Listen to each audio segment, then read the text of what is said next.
Good morning and welcome to my kitchen. It's time for another episode from our Italian series. Today I'm going to show you how to make the most delicious couple of soups. We're going to start with a green minestrone.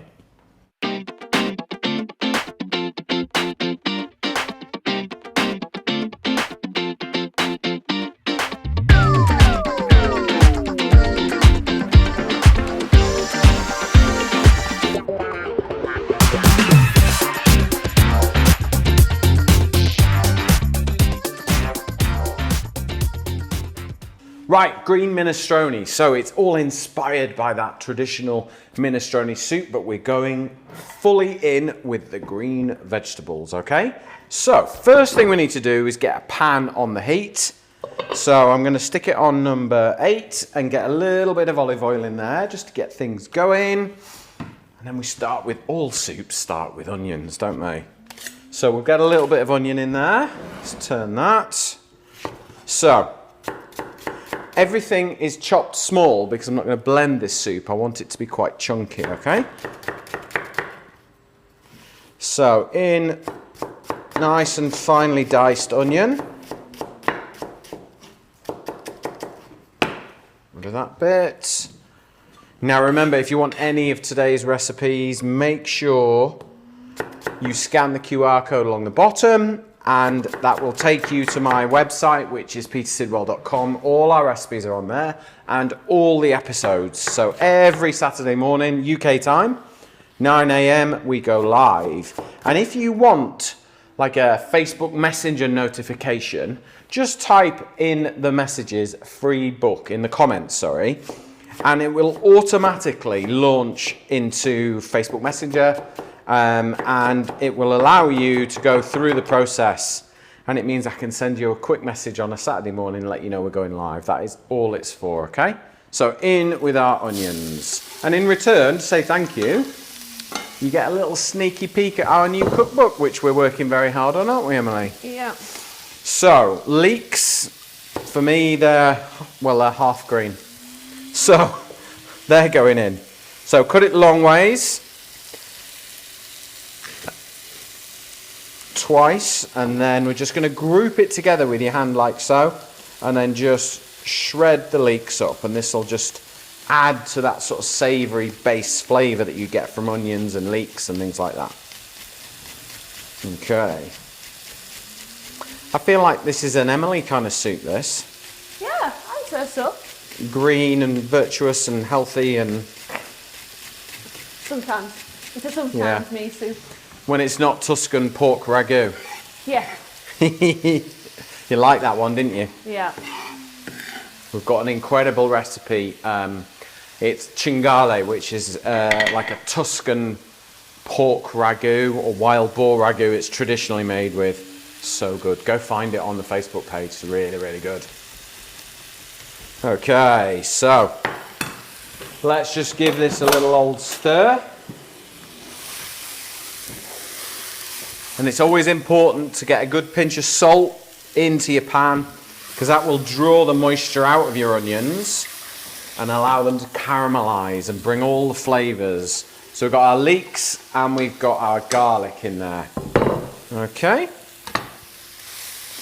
Give that a quick stir. Now I don't want to get too much color on these, so I'm going to pop the lid on. And that'll stop the water evaporating now, and it'll just cause them to what we call sweat down, which is not, it's not particularly a nice culinary term, is it? But it is what it is. So I've got a courgette, because it's green. And we're going with green is the theme. It's mean and green, this soup. Right. So cut it into long ways. We're cutting it into sort of sticks. And once you've cut them all into sticks, it means then turning them round and chopping them that way makes it much, much easier to get a uniform shape, okay? You've gone green pan, green vegetables. I have. I'm green. Mean green and green. Top, green top. Yeah, yeah. You've gone all out for this episode, haven't you? No, somebody said it was a bit like President Zelensky. Zelensky, that's the one. He always wears it, doesn't he? He's an awesome fella, isn't he? Right. So just group them together, get them nice, finely diced. I think if you were cooking this at home, you would get everything chopped first and then you'd start cooking. But as I am one of very few men that can multitask, I can do it both at the same time. So in with our courgettes. There's lots of moisture in courgettes, so it's important to get them in nice and early. All right. Now, fennel. Love fennel. Brilliant vegetable. And I've got green pepper. Okay. Or the pepper that's always left in the bag when you get a bag of 3. Look, the green. Oh, I know. But it's green, so we're using it. So we're just going to cut 4 sides off the pepper. Okay. We used to have guinea pigs. We used to give the green peppers to the guinea pigs. But we don't have the guinea pigs anymore. It's not a happy ending. Bless them. Now remember, if you've got any questions at all, please do post them in the comments below and I will answer your questions the best I can. All right? And that's what this show's all about. It means that you've got the opportunity to chat to me, but also to each other and find people with a common interest in food and cooking and programs and stuff like that. So that's why we do it. And we're finding that the channel is growing and the program all the time, which is amazing. So thank you if you are one of those that tunes in every week. It is much appreciated. Okay, so fennel, nice and finely chopped. So we'll cut in, treat it like an onion basically. Then we're going to cut in horizontally and then group it all together. So sort of clamp it down and squeeze. And that means you will get a nice fine dice. Now I'm using a 20 centimetre cook's knife from Masterclass, which is really useful all-round knife for every job. I use it a lot. This and that pan I use all the time. And if you're in the market for them, go to cookserveandenjoy.com and you'll get them there. They've always got like a promo or sale on and stuff like that, so it's really good. Check it out. I'll post a link in the comments. Right, straight in with our vegetables. Okay. Marvellous. So let's just wipe this up and then we will recap what we've got going on in there. Okay, let's pop those in there. How's my board? Are we good? A little bit towards there? Yep. There we go. I like to get it right for you. Okay, so I've got my vegetable stock and I've got my pasta here. But we're not there yet. So let's give this a good stir. Now that I'm not chopping, we're going to turn the heat up. So I'm going to put it on number 8. So obviously if you're making a normal minestrone, it's like what's used instead in a normal minestrone? Well, I think normal minestrone would be what they call sofrito, which is carrots, celery and onions. And that's like the basis. Yep. So in France they call it a mirepoix. In Italy and possibly in Spain they call it a sofrito. Yep, I've got the thumbs up from Carlos. And it's like the holy trinity of like vegetables, sauces and soups. It's like those are the 3. We call it carrot, celery and onions, and everyone else has got this really fancy name for it. But everyone does it. You know, if you made a shepherd's pie or something like that, carrots, onion, celery, and then you'd put your mince in. Yeah. If you're making any soup, it's always the same. So you'd use those and then you'd probably add, I don't know, some tinned tomatoes, some stock, and things like that, and then you'd add in your pasta, whether it was cooked or uncooked. But I just thought we'd go like really green, really healthy, really fresh, big flavours. So, a little bit of pepper in there. You could add some green chilli into it if you wanted a little bit more kick. It's entirely up to you. I think I've actually probably got all the green vegetables, haven't you? Got broccoli, but... Is there anything else we could have put in? Broccoli, green beans, I think... Oh, I've got a little bit of spinach coming. But I think that's pushing it. Yeah? No, So- broccoli is. Yeah, you could add broccoli. I suppose you could add the broccoli stalks at the beginning and then you could add them towards the end. So I'm going to add a little pinch of tarragon because I think it's going to work incredibly well. And I'm going to leave that because we're going to use that again in a minute. I think tarragon works. It's not Italian by any means, but I just think it's going to work beautifully with these vegetables. Okay, right. So let me boil the kettle up. Now, if you want to cook and maintain your temperature, boil your kettle. If you're not bothered, put cold water in, but obviously you'll drop the temperature and it will then slow your cooking process down. So if you are in a rush, boil the kettle. It's also cheaper to boil a kettle than it is to use your hob. Very true. In this day and age. Right, so what we don't want to do, we want to keep our green colour, all right? So I've sort of added the water now. I've got some vegetable stock, which you need. You want vegetable stock for that depth of flavour. So we'll get that in. If you've got chicken stock, fine. Obviously, if you want to keep it vegetarian, add your vegetable stock. Right, just let that bubble away. Right, so once the water is up to the boil, I have got some farfalle pasta. I've got 100 grams here, which this whole thing will serve 4 people. So in goes the pasta.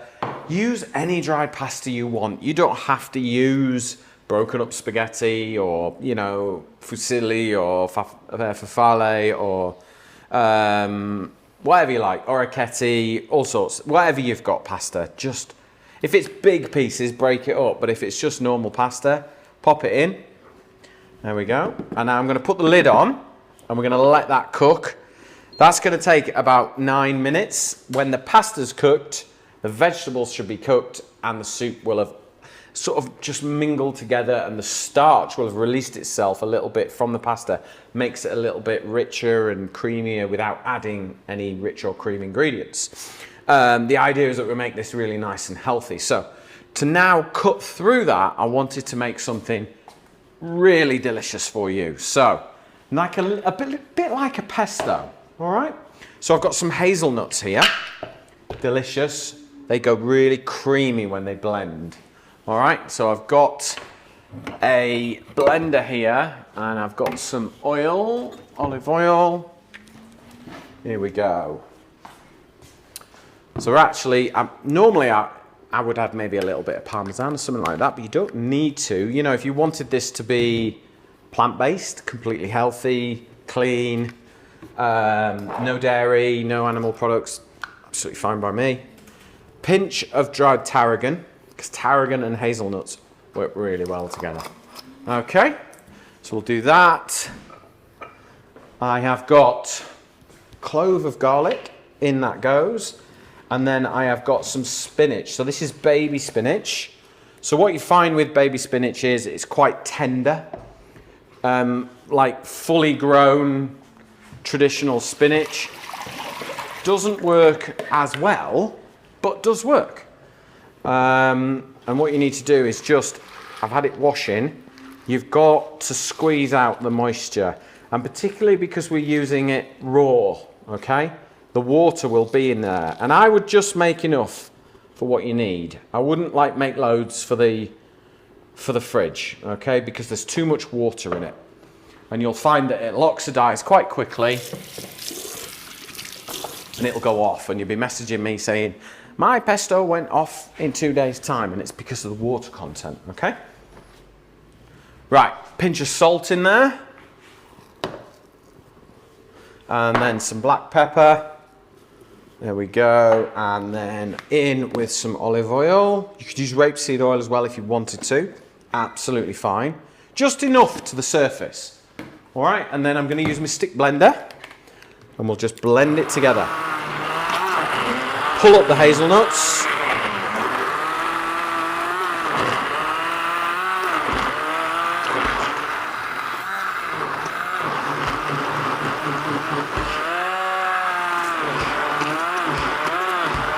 That's it.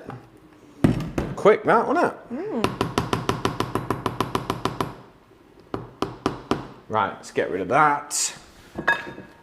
Now what I am going to do is, because we're using this with the soup, you kind of want a little bit of balance in there, and you could add some lemon juice, you could add some white wine vinegar. I've got red wine vinegar today. I'm going to add 2 tablespoons, and that will just sort of balance it out and kind of get that oily, rich hazelnuts and olive oil balanced out with everything else. So just give it a little stir and have a little taste. It's good for me, that. Really good. Mmm. Oops. Right.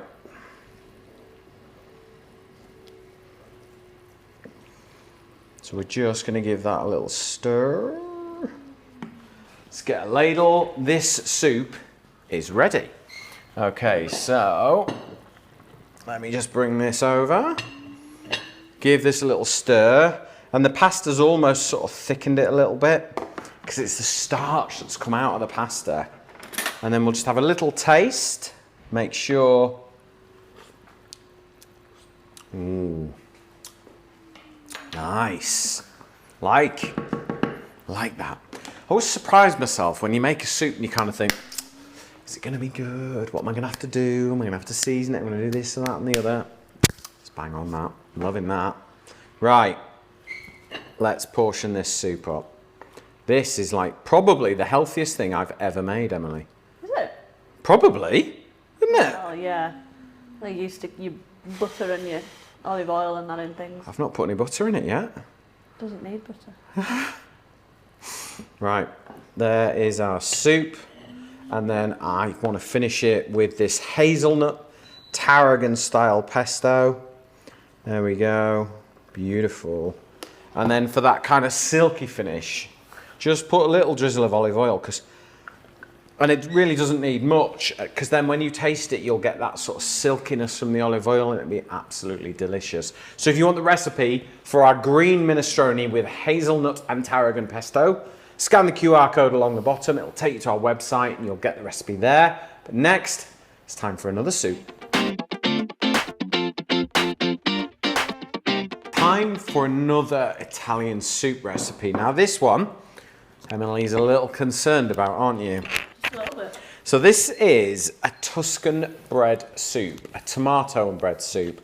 And I when I first had this in Tuscany, Marina, a friend of ours, made it for a big family dinner, and I was like, what is this? And it's a way of using up stale bread. It's delicious, honestly. So it's really, really good. So it starts with chopping an onion. So I've got my pan on. I've got my 4-litre shallow pan on, as always. And then we're going to get our onion on. So we want this to cook quite quickly as well. So I'm going to chop the onions quite fine. The Tuscans are so good at using up leftovers and turning it into something like you've never tasted in your life. It doesn't feel like leftovers. But it is a great way to use up stale bread beyond breadcrumbs. It's a bit like panzanella salad. That's a good way of using up bread as well. Really, really good. So, chop your onions nice and fine. There's one half. And there's the other. So, cut in.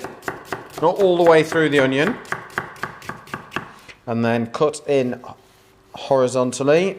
And then crimp it together. And then just cut it down. Okay. That will do. Right, okay. Let's make sure our hob's on. So I'm going to turn it on to number 7. A little bit of extra virgin olive oil in there, just so that we can get going. And then in with our onions. There we go. Are we all right with that? Yeah. Marvellous. Getting better at that every time. Yep. Right. Now let's spread those onions out. The bigger the surface area, the quicker it will cook. All right. A little bit of salt in there. That'll just draw it out. So that is our base layer of flavour. Getting the salt and pepper in there with the onions and cooking it down just gives us that foundation, okay? So just let that cook away. And then basically I've got a selection of tomatoes that perhaps I've seen slightly better days. I mean, this one, they're different tomatoes. Just chop them up. Now there is in England, there's a bit of a shortage of tomatoes at the moment. So I believe we're going to be using a mixture. We've basically just raided the fridge. These tomatoes were left from another recipe that we did. In fact, they were left from the piada that we did, didn't we? We did a recipe with a piada. Just move that tin out the way for me. Yeah, you're not happy about that. No. And then I've got a beef tomato here. So it's just showing that you can literally use any tomatoes that are just starting to go a bit too ripe for eating. Chuck them in. I've got these little yellow cherry, these always remind me of my granddad. He always said to me that they always make the best cherry tomatoes, and my granddad was a serious tomato grower. Every year he would grow tomatoes. I always remember him for that. They're a nice thing to grow, tomatoes. Yeah, yeah. I always remember him saying as well, these orange ones are the best ones. Yeah. Because some people say, like, some people avoid those ones as well, don't Do they really? Yeah, well, maybe not avoid, but obviously tomatoes you think of red and you think, well, why are they not red? They get, the yellowy orange. Yeah. I quite like them. I think Grandad, he always used to say they were really sweet. I'm sure my mum cooks them as well. I was just about to say, I think they're a sweeter variety of tomato. Yeah, you like raw tomatoes, don't you? I could just eat that whole plate full of tomatoes. There you go. Oh, thanks. So, in with our tomatoes. And we're just going to sort of cook those down. And then some chili flakes, not loads, just a little pinch really, just to give it some warmth. And then I've got some garlic cloves, and that is my vegetable stock, but I don't need that yet. So, smash your garlic, back of your knife, keep your fingers up, and then just chop. Okay. Garlic and tomatoes, they are the best match ever. We've got all the flavours we want in this.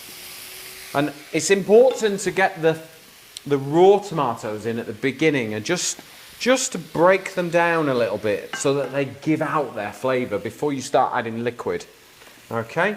Now these are my chunks of dried out bread. So this is just a ciabatta. We enjoyed about 2/3 of it and then forgot about it. Sat in the bread bin, and before you know it, it's like, oh, that's a bit iffy. Right, we'll dry it out. And it's important that they're all dry and crunchy. I've got my kettle. Oh, see. Okay. What? You're not convincing me yet, Pete. Really? I like tomatoes and I like bread. We'll get there. How often am I wrong? I mean, it smells amazing already. In with the chopped tomatoes, and then fill your can up with some water. Get the last of it out. There we go. Right, now we've got the liquid in, so we can turn the heat up now, and we can get it up to the boil. Okay? And because we're going to add the bread to this, it's quite important that there's plenty of liquid. Okay? So you could just leave that like it is. It's a perfectly good soup. No, it'll be quite thin, this soup. It won't be particularly thick. Crusty bread. Right, got some vegetable stock. In with that. And then we've got to bring this right up to the boil. Okay? So is this purely from just the Italians have used leftovers? Is that like they've used the most out of all the ingredients? Yeah, so when your tomatoes are, in the summer in Italy, tomatoes are fresh. And then as the season goes on, they'll then start to preserve them. Yeah. You don't get fresh tomatoes in Italy outside of November. You don't buy them. They're just not available. Whereas in this country, in the UK, we buy them. They come from Holland. They don't really taste of anything. They kind of look a little bit like a ready version of that. Yeah. They're not really full of flavour. So they find ways of preserving them. And obviously, if tomatoes gone a little bit overripe and they're not necessarily suitable for just eating, put them into this soup. Or if you've got a load of bread and you've got a load of tomatoes, this is what they would make in the summer, and you would just sit and have this as one of your 6 courses for dinner that night. And it is, you know, the bread makes it go a long way. Yeah. It stretches it out. It uses up leftovers. They don't throw stuff out in Italy. No. They find a way. I like the idea of that. I'm very intrigued to try it, actually. Well, you're going to. You've never made a bad recipe yet. Have I not? No, you haven't. Not one? No, I don't think you have. Hey. You convinced me to eat Marmite, you can convince me to eat anything. Exactly, exactly. Now, if you want any of today's recipes or any of the recipes from all our series on Italy, please scan the QR code along the bottom or go to petersidwell.com and you can get all the recipes in that section there. All 150 episodes are also available on the website, and if you prefer to use an app, download our free app, Peter Sidwell's Kitchen. You get everything there. We've got a link to the shop there. Cook, serve and enjoy. You can get all the same kit that I use. It's all there for you to have a go at. And remember, if you want reminders of, we go live every Saturday morning, UK time, 9 a.m. If you want a little nudge, a little reminder saying we're going live in a couple of minutes, just type in the comments, free book. And what you'll get is a sample copy of a new cookbook, Peter Sidwell's Kitchen, that we're currently writing at the moment. Me and the team are all creating this book.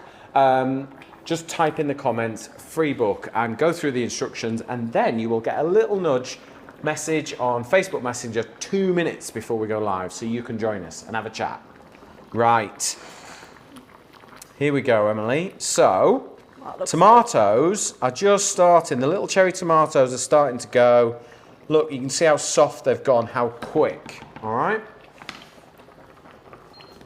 What we need to do now is add our bread, okay? You're really not sure about this, are you? No, I'm going to add good croutons. everything to it. It's a celiac's nightmare, this recipe, isn't it? Yeah. Okay, so in with our bread. And what the bread does is it makes it a little bit, makes it almost creamy, because it just soaks up the flavour. Oh, look at that. See, that looks good. See, now some Italians would just eat it like that. Do you need to try it like that, Emily? Let me have a little taste and see where we're at from a flavour point of view.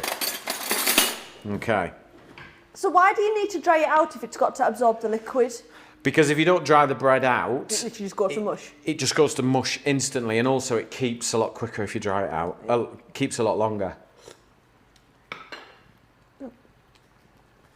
You need to try this. That's good already. I haven't even got started. Right. Okay. Do you not put croutons in your soup? I do, but it's just on top. They don't go in and Here you go, try that. go mushy. But I am going to blend this up now. All right, so we're going to take a little basil. So there's a little kick of chilli, little bit. Tastes really nice. Mm. Maintained my record. Never made a bad dish. Never made a bad dish, eh? That's some record, that. Should never have said that, should Right, I know. And it's on camera, and Carlos is not going to edit it out. Right, I'm going to blend the soup up now. And you'll see it go creamy. Oh, I've just got the heat of the chilli. It's just there, isn't it? Yeah. Just nice.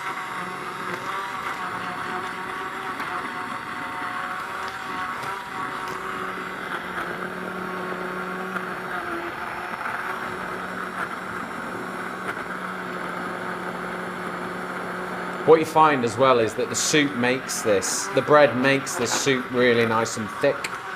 Yeah. And then when you put the extra virgin oil on the top, the silkiness of it is just incredible. So would you prefer to have it smooth rather than... I do prefer it smooth, yeah. I don't like chunky soups much. Do you not? No, I don't know why. Look how creamy it is. Oh. Right, look at that. Look how creamy that soup looks, Emily. And there is no dairy in that at all. All right? Not a bit. So we need to have another taste.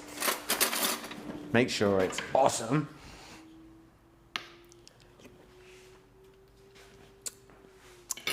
That's good. That is a good soup. And actually, what? How long have we taken to make this? Is it a 10-minute soup? 12 minutes. With the kettle boiled.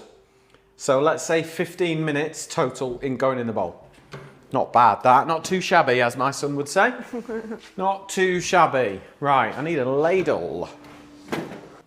Right, now look. That soup is creamy, smooth, full of flavour. It's a good one. It's a keeper, this recipe. I think this could go in the book, Emily, you know. You think? I think this recipe could go in the book. Definitely. It's got some nice flavour. I think leftover recipes Yeah. often the best. They Right. normally aren't they? And they are. And they've, you know, I think some of the most famous dishes in the world are probably leftovers. Right, a little bit of basil in there, because just the fragrance of that. And then some more croutons. See, these are proper croutons for you now, aren't they? Yep. Yeah? And then take your extra virgin olive oil. Can you see a nice close-up on this? Just put it to the middle of the chopping board for me. Yep. There we go. You're waiting for your super-duper angle. Is it coming? Yeah, go. And then just take your extra virgin olive oil, coat your croutons, and then work your way around the clock like that. There we go. And that is how to make the most delicious Tuscan bread and tomato soup. But what I've also done, while you've not been looking, is I have mixed a bread dough last night, left it in a bowl to prove overnight. Okay, and then all I've done is scoop it out. This is like rustic Tuscan bread 101. All right, there we go. So baked inside a saucepan. All right, that's a hot saucepan. So you bake, it's like having an oven inside an oven. So if you, with these pans from Masterclass, they're all metal so that you can whack them in the oven. And then we've got that lovely soup, and let's just cut this bread open and we'll try out on Emily. But look, can you hear? Look, Aww. nice. Because what I haven't done is I haven't done a second prove on this bread. I've just let it prove once overnight, kept all the air bubbles in. Because in Tuscany, they want a really open textured bread because they want to be able to mop up all the flavours. And you imagine when you've eaten all that soup, there's going to be some stuff to mop up in there, isn't there? And you need a good bread to go with it. But thank you very much for watching. Now, if you want any of our recipes, scan the QR code along the bottom. It'll take you to our website, petersidwell.com. You will get this recipe there and all the others. Thank you very much for watching. See you on the next episode.